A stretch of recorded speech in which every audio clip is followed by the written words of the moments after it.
তাকে ভাগ করবে তার দিকে বড় যে অসুর সে পবিত্র কুম্ভ নিয়ে পালাচ্ছে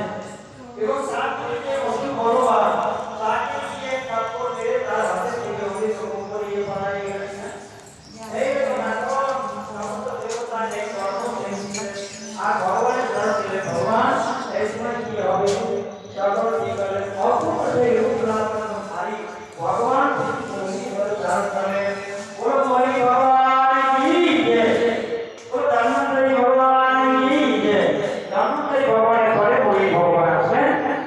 এবং স্ত্রী রূপ ধারণ করে এসেছেন ভগবান এত রূপ লাবণ্য দেখে ও সুন্দর একেবারে কান ভাবে গৃহীত হলেন তখন বলছে আহা কি সুন্দর অপরূপ পিতা তার সৃষ্টি করে চরম সীমা এবং এর যে অঙ্গ এবং ভঙ্গি এবং এত সুন্দর অপূর্ব রূপ লাবণ্য